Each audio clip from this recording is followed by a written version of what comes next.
J'appelle Florence Godino sur scène, qui s'occupe de l'e-commerce chez April. April. Prêt. Attention. Merci bien, Svetlana. Voilà. Merci beaucoup. Florence Godino d'April, c'est une société d'assurance française, donc a priori assez traditionnelle, mais on va l'entendre, pas si traditionnelle que ça, Florence. C'est à toi. Alors c'est le bouton droit, hein. Demande à Jimena pour le... Tiens, je te passe celui-là. Oui, donc moi je viens vous donner des conseils plutôt pour digitaliser là où a priori le digital n'est pas encore vraiment passé. Dans le sens où l'assurance est un secteur à la base plutôt traditionnel, pas franchement innovant, enfin du moins pas réputé pour l'être, voire un petit peu machiste en termes de culture. Donc pour aujourd'hui, ça plante le décor.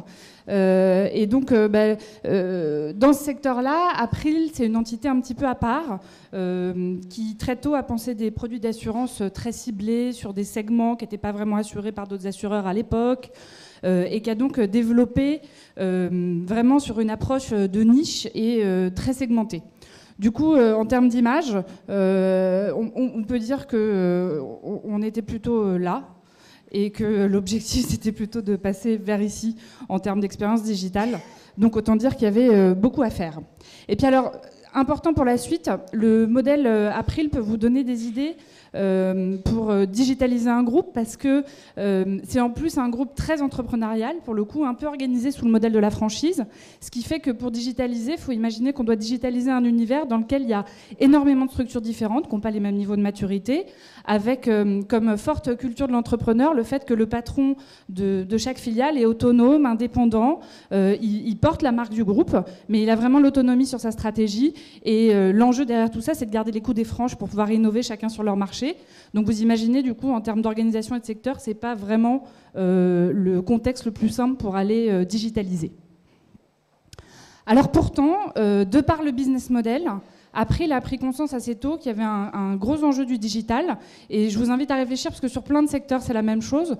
L'enjeu qui a été décisif, c'est de se dire finalement quand on veut faire de l'ultra ciblé, quand on vise un jour à faire du one-to-one auprès de son client, finalement le web c'est quand même un endroit incroyable pour présenter ses offres et distribuer ses produits, parce que c'est vraiment un canal de distribution qui est extrêmement approprié quand on veut faire de la long tail. Donc premier tilt qui a fait effectivement émerger l'idée que le digital était quand même cœur dans la stratégie à long terme, c'est l'enjeu de la long tail qui, pour plus tard, portait vraiment l'enjeu stratégique de savoir-faire des produits d'assurance. Alors pas réellement one-to-one, hein, on ne fait pas des assurances qui vont vraiment être totalement différentes d'une personne à l'autre, mais c'est par contre d'avoir l'idée de dire il faut savoir faire de l'ultra ciblé, parce qu'aujourd'hui les produits d'assurance standard n'ont pas vraiment d'enjeu. Et c'est là que le déclic de l'enjeu du digital, de comment le digital peut lancer un groupe dans des entreprises d'innovation est vraiment très très fort. Alors, les petits conseils, qui sont des conseils, on en a déjà pas mal parlé, mais en clair, dans des entreprises traditionnelles et pas encore digitalisées, ces conseils ils prennent vraiment un enjeu phénoménal. Le premier gros enjeu, c'est avoir le sponsor de la direction générale. C'est pas possible de digitaliser une entreprise qui n'est pas un groupe si vous n'avez pas le support de la direction générale. Ça peut passer par plein de choses d'ailleurs. Ça peut passer par le fait que le web soit un chantier stratégique. Alors auquel cas vous allez me dire ça paraît un peu évident. Oui, mais enfin il faut que ce soit vraiment porté par la direction générale.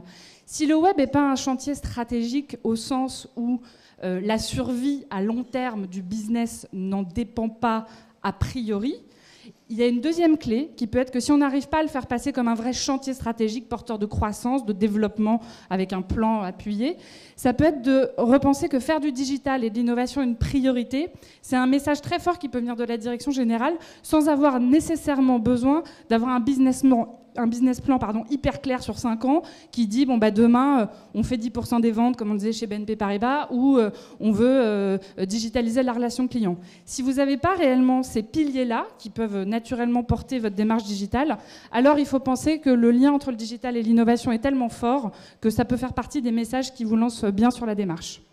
Et puis le troisième, qui pour le coup marche absolument dans tous les cas, c'est que dans un groupe qui a priori n'est pas digital, il ne faut surtout pas laisser le digital à la main des experts. Il faut que la direction générale trouve et vous aide à définir les bons ambassadeurs pour aller porter ce message, la bonne parole, l'envie, et développer ça auprès de l'ensemble du groupe, et surtout pas prendre le risque de ce qui arrive quand même assez souvent, on monte une petite équipe digitale, on les met dans un coin, et bon, on va les faire bosser, ça va bien marcher. Bah, bien sûr que non, ça ne marche pas. Il faut évidemment qu'il y ait des sponsors latéraux, on va dire, des ambassadeurs du projet digital au sein du groupe. Alors la deuxième clé, qui d'ailleurs moi m'a beaucoup marqué chez April quand je suis arrivée, c'est le fait de ne pas oublier que digitaliser un groupe, digitaliser une entreprise, ça commence par digitaliser les collaborateurs. C'est tout bête, mais dans l'histoire d'April, ce qui, moi, m'a fait voir qu'ils étaient vraiment sur la bonne voie, qui m'a donné aussi envie de les rejoindre, c'est un truc tout bête. À l'époque, ils n'avaient pas nécessairement ouvert de business digital, c'est-à-dire que vous ne pouviez pas faire un devis, souscrire votre assurance en ligne, etc. Et pourtant, il y a 10 ans, soit à peu près au moment où Facebook est né, ils avaient monté un journal interne qui a totalement muté en communauté interne pour tous les salariés.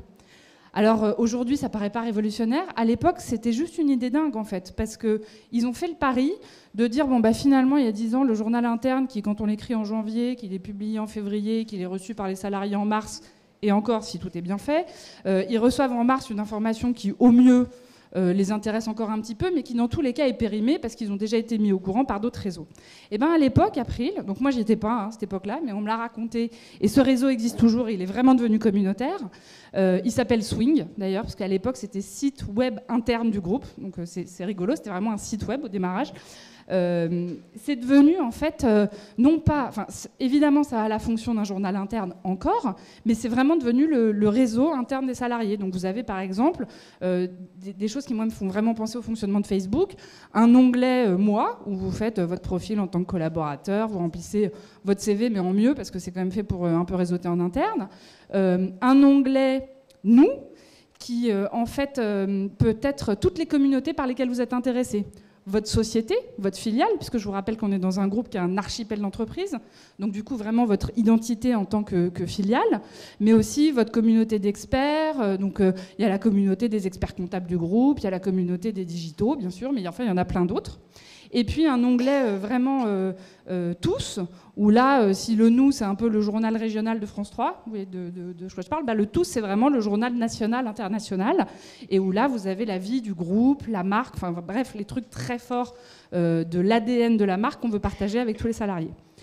Donc moi, c'est vraiment un projet que je vous évoque parce que ça m'a fait comprendre vraiment à quel point il est possible de digitaliser un groupe si on a compris que ça commence vraiment d'abord par le fait de digitaliser et d'ouvrir au niveau des collaborateurs, même s'il n'y a pas un lien direct, entre guillemets, avec le business, les fonctions e-commerce, de distribution, de publicité, etc.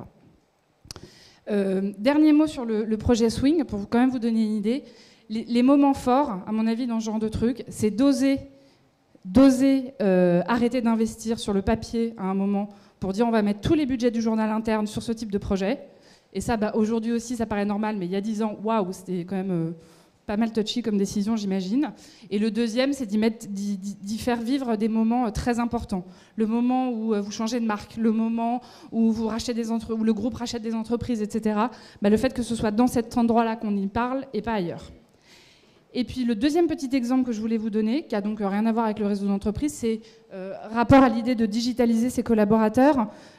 N'oubliez pas, pour pas que le web reste un sujet d'experts dans un groupe et que ça transpire pas avec le reste des différentes entités ou les autres groupes, essayez de créer des petites initiatives qui font que vous arrivez à vulgariser un petit peu vos compétences, le web, à éduquer au sens large.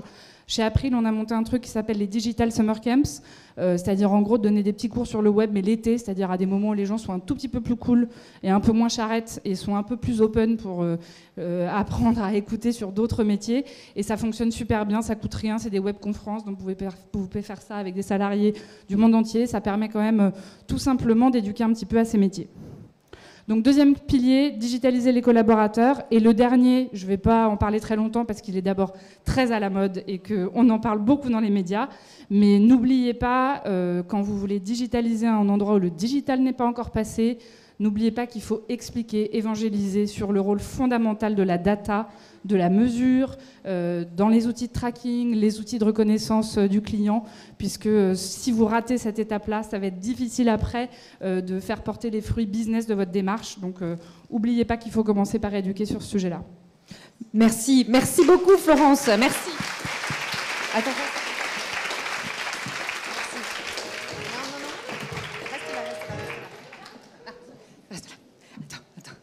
Merci Florence, les aléas du direct. J'ai une question. Est-ce que ton directeur général ressemble vraiment à J.R. Ewing ? Non. Bon. Mais dans l'esprit, je pense en cow-boy conquérant, oui, pas mal. Donc l'image lui plairait. En tout cas, c'était vachement intéressant de la digitalisation à l'interne, de démarrer en fait par l'interne. Et moi, je dis chapeau pour une assurance, une compagnie d'assurance.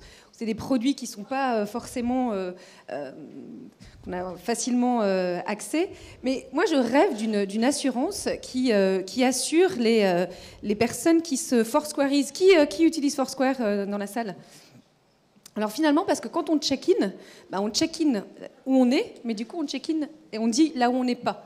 Et il y a une vraie opportunité en tant qu'entrepreneur avec Catherine, on serait ravis de travailler avec toi pour Foursquareiser une offre pour une assurance. Merci beaucoup. Merci, comme ça je reviens avec une bonne idée en plus, donc merci. Merci.